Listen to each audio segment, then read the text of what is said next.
Hello everyone, welcome to Tejas career academy. Guys, आज है 26 जुलाई और आज हम देखने वाले हैं करंट अफेयर के इंपॉर्टेंट क्वेश्चंस के बारे में। ओके, तो चलिए शुरू करेंगे। लेकिन उससे पहले मैं आपको बताना चाहूँगा कि अगर आपने अभी तक तेजस कैरियर एकेडमी का मोबाइल ऐप डाउनलोड नहीं किया है तो फटाफट आप लोग ऐप डाउनलोड कर लें, जिससे कि हमारे जितने भी यूट्यूब क्लासेस की जो PDF होती है वो आपको यहाँ से फ्री में मिल जाएगी। और साथ ही साथ कुछ लेक्चर्स वीडियो में मिलेंगे आपको, वहाँ पे लेक्चर अवेलेबल हैं, आप उनको देख सकते हैं। और बहुत सारे आपकी क्वालिफिकेशन को बेस्ट सूट है, चाहे आप जिस किसी भी एग्जाम की प्रिपरेशन करते हो, चाहे CGPSC हो या UPSC हो या फिर आपका व्यापम हो, SSC हो, डिफरेंट टाइप के आपके एजुकेशनल क्वालिफिकेशन को बेस्ट सूटेड यहाँ पे कोर्सेस अवेलेबल है, जिसके बारे में इंफॉर्मेशन आपको मिल जाएगी। ओके, तो चलिए शुरू करते हैं आज के इस लेक्चर के बारे में, एपिसोड के बारे में। ओके, सबसे पहले क्वेश्चन में कि शहीद गुंडाधुर तीरंदाजी संस्थान राज्य के किस जिले में स्थापित किया जाएगा। ध्यान रखिएगा, शहीद गुंडाधुर तीरंदाजी संस्थान। अभी हाल ही में मैंने आपको बताया था कि खेलो इंडिया अभियान के तहत तीरंदाजी के लिए, यानी तीरंदाजी के जो कोच हैं, आर्चरी के जो कोच हैं, इतवारी राज, उनको हाल ही में सम्मानित किया गया था। और खेलो इंडिया के तहत भारत सरकार के द्वारा कुछ राशि, प्रोत्साहन राशि प्रदान की गई थी। क्लियर। तो अब यहाँ पे आपको उसी के रिगार्डिंग शहीद गुंडाधुर तीरंदाजी संस्थान प्रदेश के किस स्थान में, यानी किस जिले में स्थापित किया जाएगा या खोला जाएगा, आपसे क्वेश्चन है। तो ध्यान रखेंगे गाइस, शहीद गुंडाधुर तीरंदाजी संस्थान बस्तर में जगदलपुर में खोला जाएगा। याद रखिएगा, बस्तर जगदलपुर में खोला जाएगा। याद रहेगा, जगदलपुर में खोला जाएगा। तो करेक्ट ऑप्शन यहाँ पर क्या होगा आपका? ए। क्लियर, करेक्ट ऑप्शन जो है आपका होगा ए। आगे बढ़े दूसरे क्वेश्चन पे। चलिए, नेक्स्ट क्वेश्चन है आपका, हाल ही में भारत सरकार द्वारा ध्वज संहिता में, यानी इंडियन फ्लैग कोड की अगर हम बात करें, ठीक है, इंडियन फ्लैग कोड की अगर हम बात करें, भारतीय ध्वज संहिता में क्या सुधार किए गए हैं या क्या बदलाव किए गए हैं, आपसे पूछा जा रहा है। तो ध्यान रखेंगे, ध्वज संहिता की जब बात आती है, यानी कि फ्लैग कोड की बात आती है, फ्लैग कोड में पहले क्या था, दिन में फहरा सकते हैं, कंटिन्यूअसली अगर हम बात करें रात में नहीं फहरा सकते, ऐसा कुछ चीजें लिमिटेशंस दी गई थी। लेकिन हाल ही में केंद्र सरकार ने आजादी के अमृत महोत्सव के शुभ अवसर पर ध्वज संहिता में संशोधन करते हुए अभी आपको दिन और रात हमेशा फहराने का इजाजत दे दिया है। ठीक है, तो दिन और रात हमेशा फहराया जाएगा, तिरंगा दिन रात हमेशा फहराया जाएगा। ये निर्णय अभी आजादी के अमृत महोत्सव के शुभ अवसर पर लिया गया है। आजादी के अमृत महोत्सव के शुभ अवसर पर, ध्यान रखेंगे, अमृत महोत्सव के शुभ अवसर पर। क्लियर रहेगा, तो करेक्ट ऑप्शन है यहां पर आपका डी। नेक्स्ट क्वेश्चन की तरफ चलते हैं। नेक्स्ट क्वेश्चन है विश्व एथलेटिक्स चैंपियनशिप। ध्यान दीजिएगा, विश्व एथलेटिक्स चैंपियनशिप के जैवलिन थ्रो में, ध्यान से देखेंगे, जैवलिन थ्रो में नीरज चोपड़ा को कौन सा पदक मिला है। नीरज चोपड़ा ये वही व्यक्ति हैं जिन्होंने ओलंपिक में गोल्ड मेडल लाया था। ओलंपिक में गोल्ड मेडल लाया था। ओलंपिक में क्या लाया था? Gold medal. और अभी एट प्रेजेंट की अगर हम बात करें तो इस विश्व एथलेटिक्स चैंपियनशिप में, अगर हम बात करें चैंपियनशिप में, तो यहां पे नीरज चोपड़ा ने 88.13 मीटर के रेंज के साथ सिल्वर मेडल लाया है। क्या लाया है? Silver medal. क्लियर रहेगा, सिल्वर मेडल। और नंबर 1 पे कौन है? एंडरसन पीटर्स फर्स्ट आए हैं। ध्यान रखिएगा, एंडरसन पीटर्स की अगर हम बात करें, एंडरसन पीटर्स के बारे में अगर हम बात करें, तो इन्होंने 90 मीटर तक के रेंज में फर्स्ट रैंक अपना सुरक्षित किया है। तो क्लियर रहेगा, यहां पे होगा रजत पदक। तो नीरज चोपड़ा ने कौन सा पदक जीता है? तो सिल्वर मेडल। करेक्ट ऑप्शन आपका होगा बी। चलिए आगे बढ़े दूसरे क्वेश्चन पे चलते हैं। दूसरा क्वेश्चन है आपका, अंतरराष्ट्रीय हॉकी महासंघ के कार्यकारी अध्यक्ष के रूप में किसे चुना गया है। तो गाइस ध्यान दीजिएगा, नरिंदर बत्रा अभी तक कौन थे? नरिंदर बत्रा। ठीक है, याद रहेगा, नरिंदर बत्रा अभी तक अंतरराष्ट्रीय हॉकी महासंघ के चेयरमैन थे। और अगर आप देखेंगे तो नरिंदर बत्रा के रेजिग्नेशन के बाद 2001 से बोर्ड के मेंबर रहे, यानी हॉकी इंटरनेशनल हॉकी बोर्ड के मेंबर रहने वाले सैफ अहमद, ध्यान रखेंगे, सैफ अहमद जी ने कार्यकारी अध्यक्ष के रूप में पदभार ग्रहण किया है।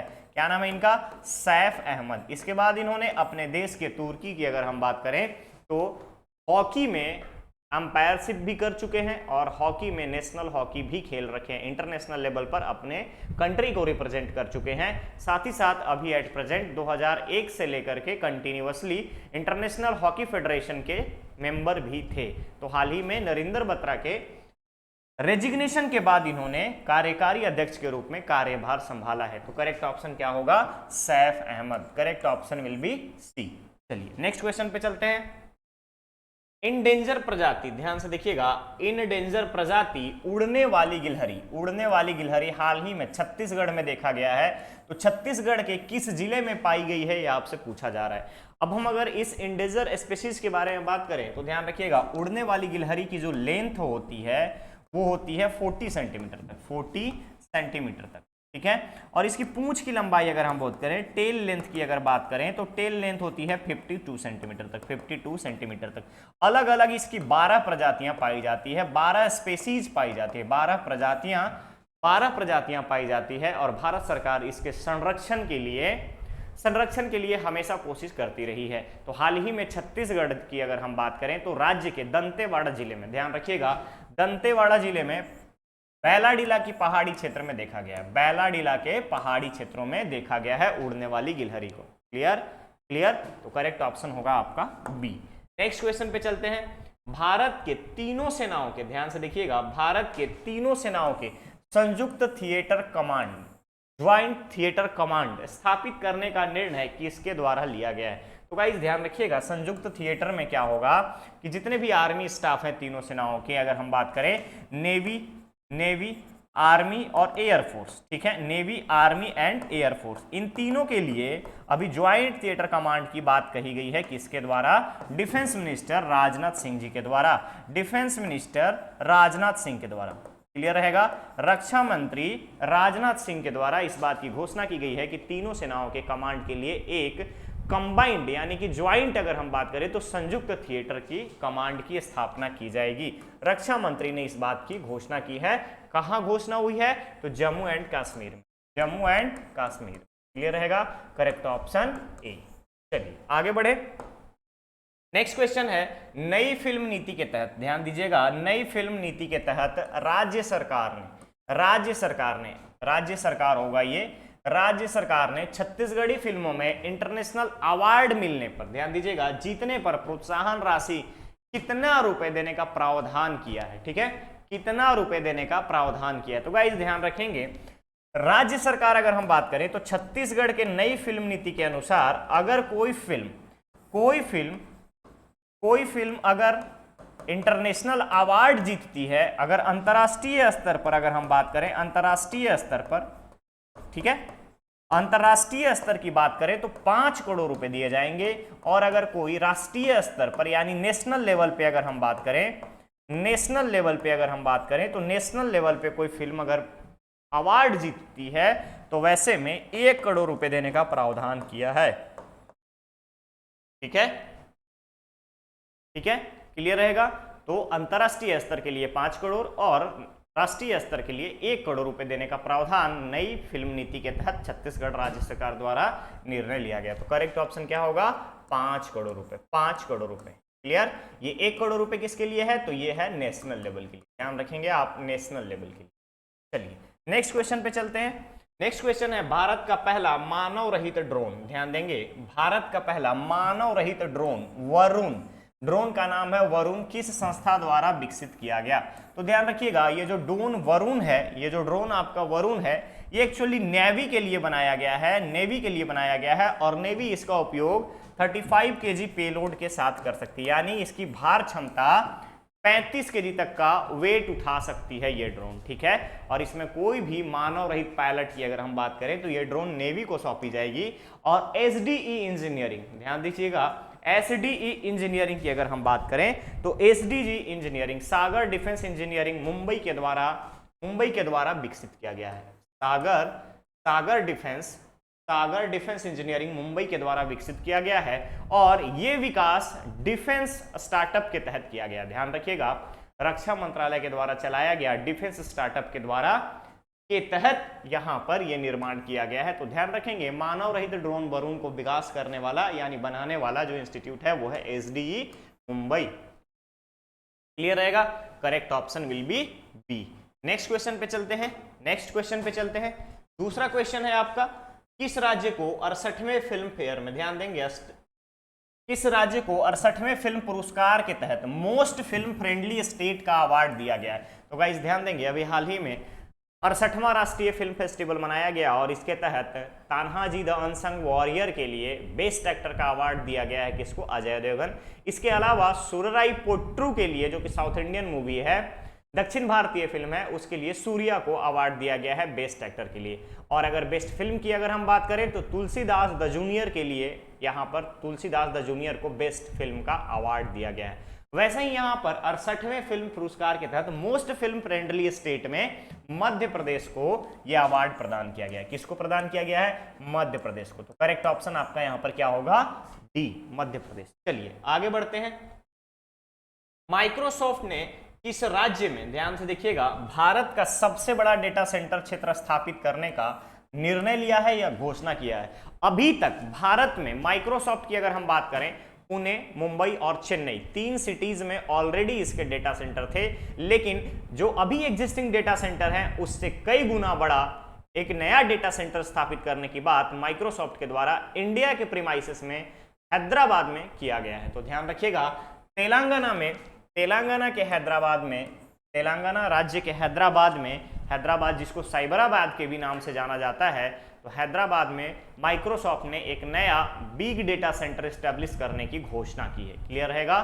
टेक कंपनी की अगर हम बात करें तो टेक कंपनियों में शुमार माइक्रोसॉफ्ट की अगर हम बात करें तो माइक्रोसॉफ्ट ने यह निर्णय लिया है और ये हैदराबाद में खोला जाएगा। ठीक है, तो ध्यान रखिएगा, सिटी पूछे तो हैदराबाद आपको याद रखना है। और रिमेनिंग अगर हम बात करें, रिमेनिंग अगर हम बात करें तो यहाँ पे हैदराबाद के अलावे कहाँ पे है? चेन्नई में है। ठीक है, ध्यान रखिएगा, चेन्नई में है, चेन्नई में है, पुणे में है और मुंबई में है। ये 3 सेंटर के अलावे, 3 सेंटर के अलावा चौथा बिग डेटा सेंटर हैदराबाद में खोला जाएगा, जो इन तीनों के कैपेसिटी से कई गुना ज्यादा बड़ा है। ठीक है, चलिए नेक्स्ट क्वेश्चन पे चलते हैं।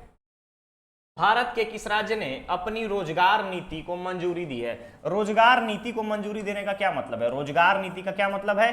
तो रोजगार सृजन करना, रोजगार सृजन करना, सृजन और एम्प्लॉयमेंट को बढ़ाना, यह राज्य सरकार की जिम्मेदारी होगी। इसी नीति के साथ कर्नाटक सरकार ने अपने राज्य के लिए अपनी रोजगार नीति लेकर के आई है और इस रोजगार नीति में 20 प्रकार के, यानी ध्यान रखिएगा 20 टाइप के यहां पर रोजगार हैं, एम्प्लॉयमेंट है। इसके अलावा 7 रोजगार और 7 टाइप के रोजगार, 7 प्रकार के रोजगार और सृजित करने के लिए प्लानिंग चल रही है और यहां पर 50 करोड़ रुपए की राशि आवंटित की गई है।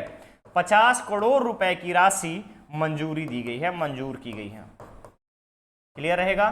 क्लियर रहेगा? तो ध्यान रखेंगे, भारत का पहला राज्य, भारत का अगर हम बात करें तो हाल ही में कर्नाटक ने अपनी रोजगार नीति लाई है। क्या लाई है? अपनी रोजगार नीति। Correct option will B D. आगे बढ़े, चलिए नेक्स्ट क्वेश्चन है, भारत के किस जिले को हर घर जल, ध्यान दीजिएगा, हर घर जल प्रमाणित जिला घोषित किया गया है? तो हर घर जल की अगर हम बात करें तो 2019 तक इस जिले में 70%, ध्यान रखिएगा 70% घरों में, 70% घरों में जल था। हर घर जल की अगर हम बात करें तो जल शक्ति मंत्री के द्वारा, जल शक्ति मंत्रालय के द्वारा ये निर्णय लिया गया है। मंत्रालय के द्वारा ये घोषणा की गई है कि पहले 2019 तक इस जिले में हर घर में यानी 70% तक का वाटर था और अभी ये 100% हो गया, यानी कि हर घर जल योजना के तहत 100% घरों में अभी जल की जो सुविधा है पहुंचा दी गई है। क्लियर रहेगा? क्लियर रहेगा? चलिए, तो ऐसे सिचुएशन में जल शक्ति मंत्रालय द्वारा शून्य अगर हम बात करें तो संपूर्ण जिला जो है हर घर जल के तहत आता है बुरहानपुर। कौन से राज्य में है? तो मध्य प्रदेश का बुरहानपुर जिला, मध्य प्रदेश का बुरहानपुर जिला। क्लियर रहेगा? क्लियर रहेगा? तो करेक्ट ऑप्शन है आपका यहां पर डी। नेक्स्ट क्वेश्चन में चलते हैं। टाटा प्रोजेक्ट्स के नए प्रबंध निदेशक के रूप में किसे नियुक्त किया गया है या नए मैनेजिंग डायरेक्टर किसे बनाया गया? तो गाइस ध्यान रखेंगे, टाटा प्रोजेक्ट्स की अगर हम बात करें, टाटा प्रोजेक्ट्स की अगर हम बात करें तो टाटा प्रोजेक्ट की सबसे बड़ी जो प्रोजेक्ट है अभी न्यू संसद भवन, ध्यान रखिएगा, new parliament house, new parliament house, new parliament house, नई संसद भवन, नई संसद भवन, नई संसद भवन। और टाटा प्रोजेक्ट्स के नए सीएमडी की अगर हम बात करें, मैनेजिंग डायरेक्टर के बारे में बात करें तो विनायक पै को बनाया गया है। टाटा प्रोजेक्ट्स के नए डायरेक्टर की अगर हम बात करें, प्रबंध निदेशक के रूप में बात करें तो विनायक पै को ये कार्यभार सौंपा गया है। ठीक है, ध्यान रखिएगा। इसके अलावा आपको थोड़े बहुत और भी लोगों के नाम याद होने चाहिए, जैसे बीसीसीआई, बीसीसीआई के इथिक्स ऑफिसर, ध्यान रखेंगे इथिक्स ऑफिसर किसे नियुक्त किया गया, इथिक्स ऑफिसर किसे नियुक्त किया गया है, तो ध्यान रखिएगा इथिक्स ऑफिसर विनीत सरन को बनाया गया। किसे बनाया गया है, विनीत सरन को।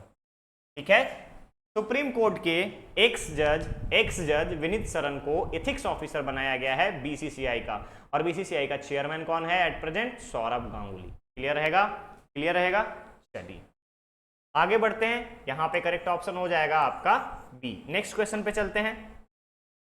किस राज्य सरकार ने दूसरे वन्यजीव अभयारण्य का प्रस्ताव मंजूर किया है? किस राज्य सरकार ने दूसरे वन्यजीव अभयारण्य का, अब इस क्वेश्चन को थोड़ा समझना पड़ेगा। दूसरे वन्यजीव अभयारण्य का मतलब एक ऑलरेडी एग्जिस्टेड है और दूसरा बनाने की तैयारी चल रही है दूसरे वन्यजीव अभयारण्य के लिए। तो अगर आपको पता होगा कि काजीरंगा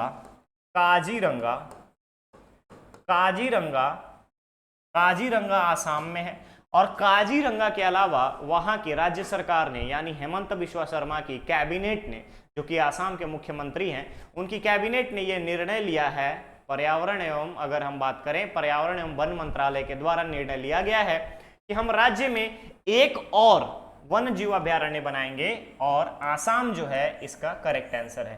तो आसाम के सरकार ने निर्णय लिया है कि हम काजीरंगा के अलावा एक और वन जीव अभयारण्य बनाएंगे। क्लियर रहेगा, वाइल्ड लाइफ सेंचुरी बनाने का प्लान किया गया है। चलिए नेक्स्ट क्वेश्चन पे चलते हैं,